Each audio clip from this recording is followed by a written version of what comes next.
Без политической составляющей. Именно так намерены защищать представители Минюста интересы России в Европейском суде. Глава ведомства озвучил сегодня позицию по делу Ходорковского. По словам Александра Коновалова, многое в Страсбургском процессе ему, мягко говоря, непонятно. Между тем, процесс по делу Ходорковского продолжается и в Москве. Ася Гойзман побывала на заседании, и теперь и вы можете увидеть двух самых известных подсудимых страны. Для Платона Лебедева 2204 день, для Михаила Ходорковского 2089 день заключения начинаются одинаково. «Газель» Федеральной службы исполнения наказания привозит их в центр Москвы к зданию Хамовнического суда, где над самыми знаменитыми осужденными России идет второй процесс. О том, что Михаила Ходорковского и Платона Лебедева снова судят, знают, по данным Левада-центра, только 37% граждан страны. И хотя процесс открытый, и каждый может свободно прийти, посмотреть и послушать, желающих немного. Почему, объясняет стоящий в одиночном пикете сторонник Михаила Ходорковского.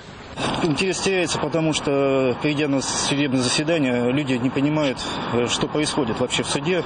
Оглашается просто деятельность фирмы ЮКОС, которую возглавлял Ходорковский.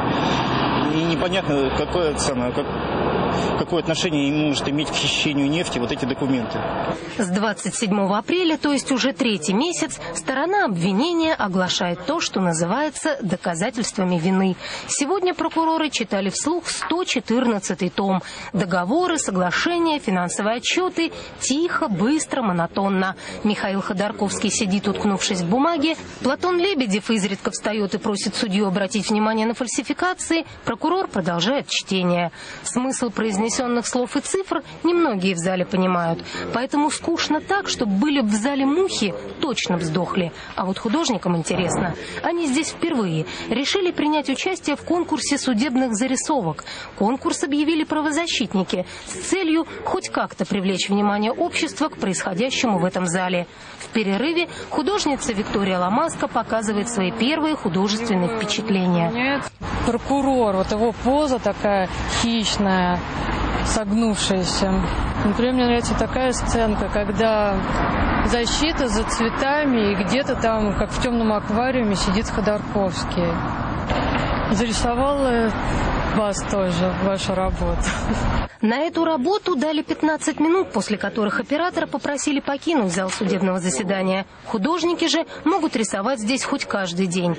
Для них это не только возможность запечатлеть исторический процесс, но и выиграть конкурс. Победителя обещают отправить на неделю в Нью-Йорк.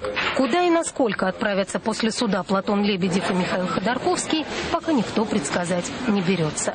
Ася Гойзман, Ольга Роева, Вячеслав Харитонов, Алексей Фоменцов, РЕН-ТВ, Москва.